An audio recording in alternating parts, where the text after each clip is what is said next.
So you're ready to submit an application to Go Global. Exciting times.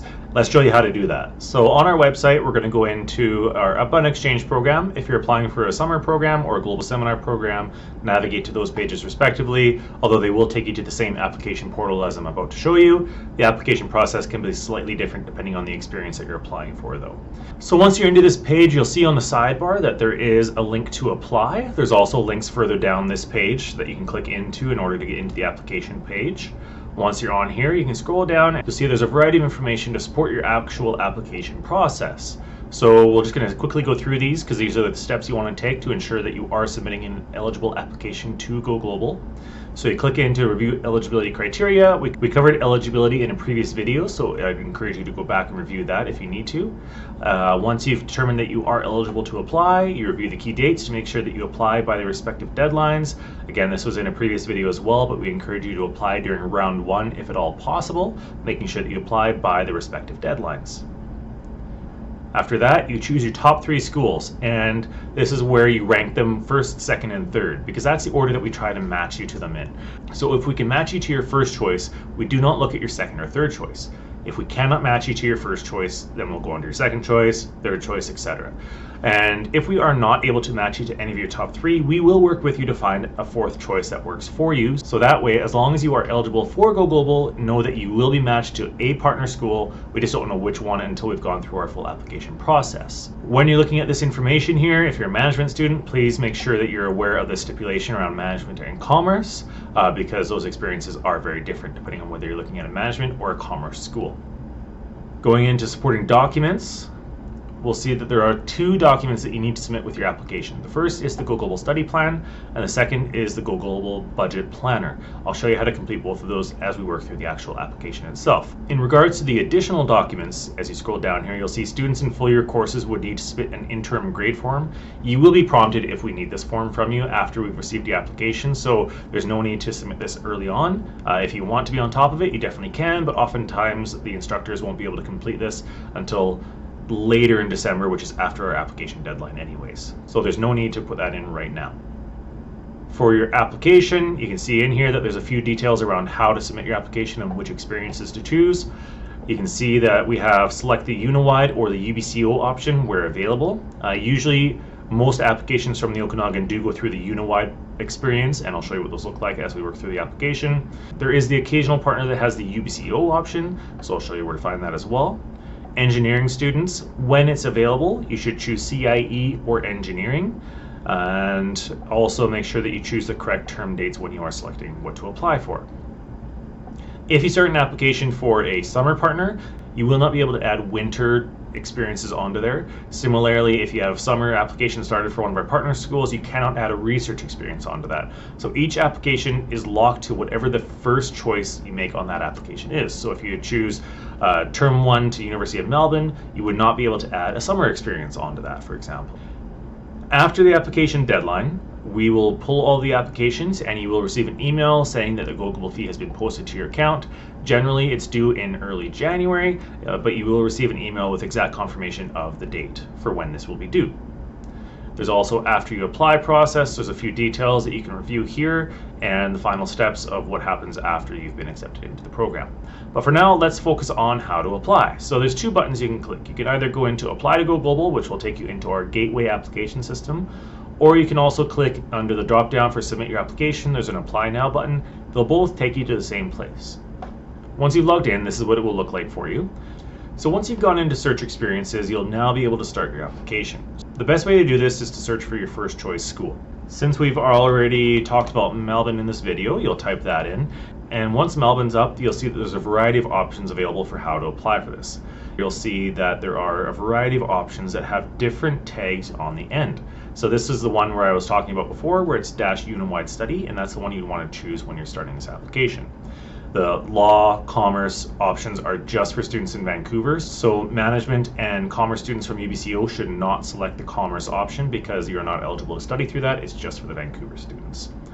Engineers can select the CIE option, and that's, as previously noted, it's just open for engineering students. So majority of students will go into the Melbourne Uniwide Study option, and you'll select your term for what you want to apply for. Let's say we're just going to apply for a term 1 exchange for now. So once you hit apply, then that will start your application for you, and you can add more partner schools into this. So as we do this, we are going to put 3 partners in that are options, and I'm going to show a few different options of how to select what's available. Or let's assume this is a management or a commerce student that's applying, because it'll allow me to show a few different things that we have available. When we go into the keyword, we're going to search for Glasgow and hit apply search. It doesn't always like it when you hit enter after you've typed in the keyword search, so clicking on apply search generally nets a positive result. And you'll see in here that there is a -UBCO option. And so when the -UBCO exists, please select that one if you can. If you forget to do that or you're not sure, you can always select the Uniwide and we'll rematch it afterwards. You don't have to worry too much about that. That's something we can update on our side. It does just save us a few steps if you select it now though. So we'll hit term 1 for that one as well, and then you can see that's in here. And the last one we're going to do is Dublin. And this is why I wanted to pretend that we are a management student, is because when we go into Dublin, you'll see that we'll bring up 2 partners, Trinity College and University College Dublin. And with University College Dublin, there is a specific experience for management students that it can apply for. So when we see this here, you'll see University College Dublin-Management, and that is just for management students, or management and commerce students from UBCO to apply for. So you'll go into here, select term 1, and away you go. Now, if this is another student, let's say it's a biology major, you would just select the Uniwide option, but you can still select the UBCO option when it's available. Once you have your 3 schools in here, you can drag and drop these into whatever order you want based on the review that you do of the partner schools that are available. So if you do decide that the order that you have isn't correct, you can always come back and forth and update things as you need. At the bottom, you'll see there's 2 save buttons. One is save and finish later, which will log you out once you've saved it. The other is save and continue so that you can keep progressing through the application. You do not have to complete this in one go. You can do it across multiple times. So if you're not able to complete your application in one sitting, you can just hit save and finish later and come back to it another time. For now though, we're going to progress through the application, so save and continue. It'll now prompt you for your budget worksheet. So let's open that document up, and this is the budget worksheet. So this document is going to prompt you through a variety of things. You're going to fill out the top parts, so rows 6 and 7, so name, student number, university, and the duration you're going for. And you only have to complete this for your first choice school.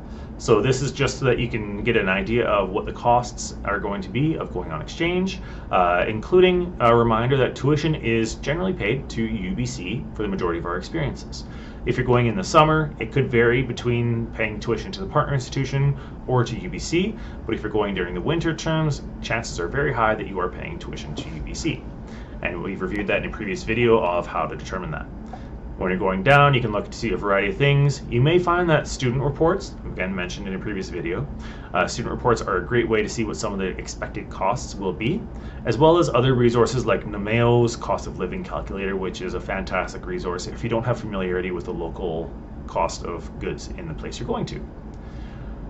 Scrolling down, it's just a variety of information on how to prepare for some things. So passports, you may or may not need to get an updated passport. One thing that you want to check is whether your passport is valid for 6 months beyond the expected completion of your exchange experience.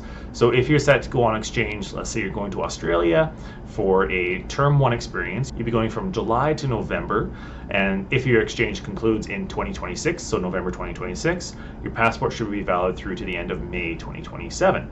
So again, 6 months beyond the end of your exchange. And the reason for that is oftentimes some countries will not allow you into the country unless your passport is valid for a sufficient period beyond the end of your time in that country.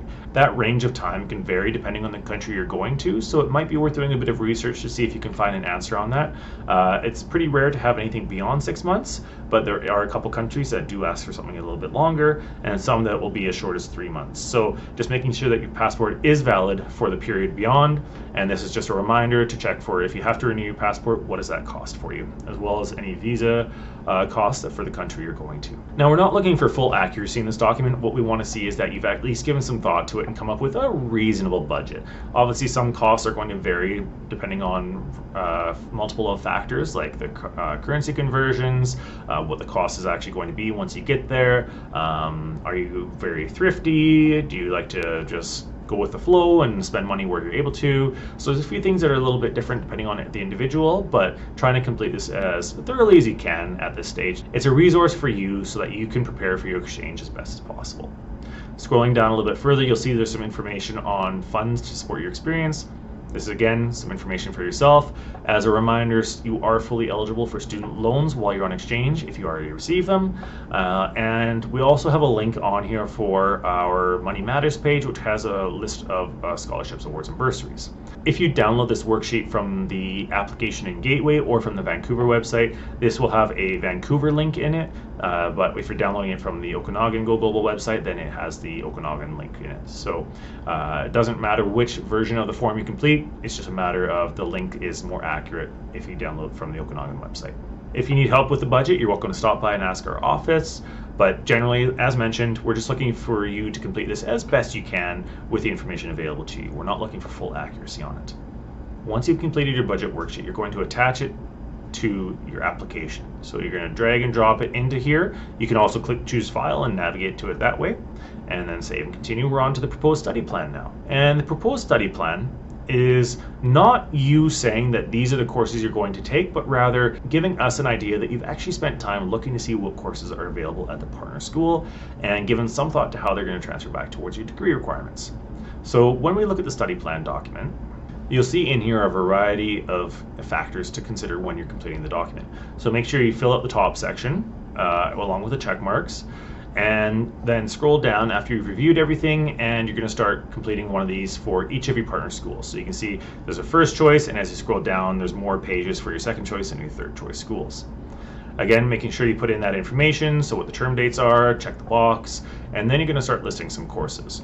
So as noted, these are not the courses you're going to take at the partner school, but they're courses you might take. So if we're looking at partner school, let's say we're looking at Melbourne, you can click on this link for the transfer credit database. And then once we're in that, this is a list of courses that have been taken in the last 5 years by UBC students. So there's always going to be more courses available, but this is just a starting point for you as you're working through the application. So if we're looking at Melbourne as an example, there's a couple things that I want to show you on this page. First is, I like to search by UBC course, and the reason for that will become evident after I complete this search. I also like to select Okanagan for the campus because you want to see the approvals that come back to the Okanagan campus, not Vancouver. You can look at the Vancouver ones, but interpret them with a grain of salt because course approvals for Vancouver can be different from the Okanagan, but it can be just a starting point for you as well. So look at that. Don't worry about faculty or course right now. If you're looking for a specific course like Biology 366, you could definitely put that into here, but otherwise I don't tend to recommend that. I say let's look at the partner schools you're looking at first and then go with what the results are. So for Melbourne, click search, and the reason that I like the UBC course search is that you can click UBC course and it will sort the courses that have come back in alphabetical order. When you're looking at these courses, you'll see there's ANTH 170 and then there's APSC_O.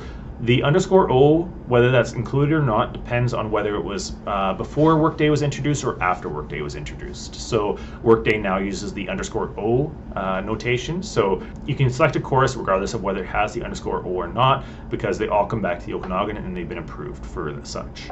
So you can see under here that the first course, Secret Life of Language, was approved June 9th, 2022, and so that one is valid until June 9th, 2027. If you took that course anywhere in that date range, you'd be eligible to receive that associated credit. You can also scroll down and see that there are multiple pages of courses that have come back in some cases, whereas other institutions, there might not be very much in here. So when we look at, a good example would be, if we look at Monash Malaysia campus, we haven't had any students go there yet because it's a relatively new experience for our students, so there's nothing that shows up in here. So when this is the case, if you're looking at a course that is not in the portal, or you're looking at a school where we just haven't had any courses come back yet, you would then go onto the partner website, look to see what courses they have available, and list those courses in the proposed study plan with a guess as to how they might come back. Looking again at Melbourne, let's say we want to take beer styles and sensory analysis. Why not? That sounds like a fun course. I'm just going to copy that into there, and we're going to put that right here. So beer styles and sensory analysis. Because it's already in the portal, you could put, yes, this course is equivalent to Arts First at UBC. But let's say it's not already in the portal and you're looking at taking this course. Let's take that out of there, and we're going to click no, but I think it'll transfer back as Arts First. We're not looking for accuracy in this document. Just like the budget, we're looking for you to complete this in the way that works for you. So looking to see, are there courses that work for your program, and have you thought about how they might transfer back? So you could put Arts First in here and you may not even take this course, or it might transfer back as Arts Second, could come back as something completely different. We just want to make sure that you're looking to see what they have available and that you're confident that you're choosing a school that will work for you. So once you've done this document, you're going to save it and you'll then upload it to your application. Once you've completed the form, you click I agree to the above terms and conditions, and then you can put your completed study plan into the upload section. Again, you can either click into choose file or you can drag and drop, click save and continue, and you're on to the next page. Going through this, you're going to select a variety of confirmations. So you have if you're going to a school that teaches in languages other than English, you're confirming that you have what's required. If you're going to a school that's just purely in English, you're good to go. So this example would be if you're going to a school in Germany and they don't have very many courses taught in English and you intend to take your courses taught in German, this is you saying that you have the required proficiency to take courses taught in German. Chinese dialect coursework is only for Vancouver students, so you're going to select no. Reference agreement. This is you saying that you're aware you may need to obtain academic references for your application to your partner school at a later date. This is not you saying that you're going to have them at this moment. So references may or may not be needed later on in the process when you apply to your partner school after you've been accepted into Go Global. You will be informed whether or not this is required. It's just you acknowledging that you may need to obtain these at some point. You'll say whether you're a graduate student or not. You'll include your expected graduation date. So let's say for purposes of this application that you're going to be graduating in June 2027. Is this your final term abroad? If it is, we would really encourage you to come have a conversation with us. It does not preclude you from submitting an application to Go Global, but it does require a few extra conversations just to ensure that you're aware of the impact of going abroad in your final term. It may or may not work for you, but it's a conversation we'd like to have with you. So we're going to say in this case no, but if you are going in your final term, just make sure you select yes. Other supporting document upload would be if you have that interim grade form. Again, that can be something that is requested after your application is submitted. You don't need to include it with your current application. For student loans, you'll select yes or no depending on whether you intend to receive them during your time abroad. If you select yes, it just allows us to connect with enrollment services to let them know that you will be submitting a student loan application during your time that you're going abroad for. Scrolling down, there's some further information on accessibility information and how did you prepare for your application.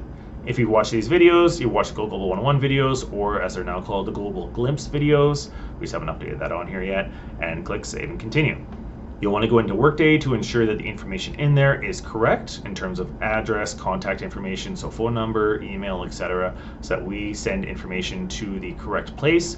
If that information is not correct, then it will result in our emailing you through an email that you might not monitor, which can create some delays later on for you.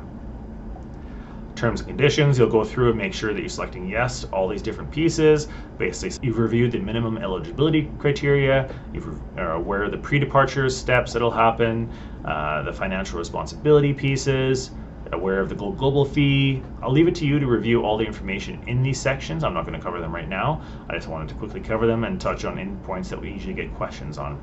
Privacy notification and consent, yes to all those. Save and continue again. It'll give you an opportunity to review your application. This is another opportunity for you to change which order you have the schools in. If you change them at this point, and let's say your proposed study plan has Glasgow listed as your second choice and you now move it to your first choice, that's okay. You don't need to go back and update your proposed study plan. As long as the 3 schools on here are the same ones as what you've submitted in the proposed study plan, that's okay. If you now decide, oh, actually maybe Dublin isn't what I want to do, and you put another school in its place, well then you have to update the proposed study plan accordingly.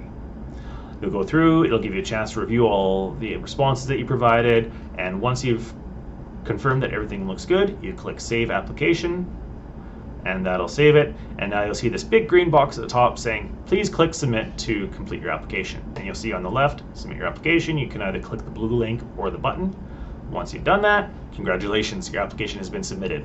So you do not receive an email confirmation after your application has been submitted. Once you see this green box saying that your application has been submitted, you know that you're good to go.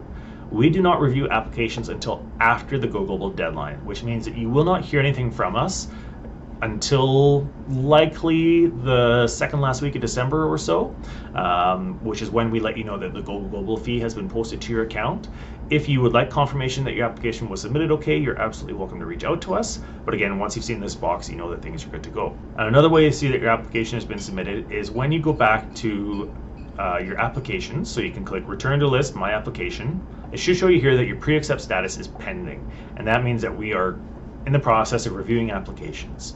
So there's no benefit to applying earlier versus later. We don't look at any of the applications until after the application deadline, and there's no priority given to early applications.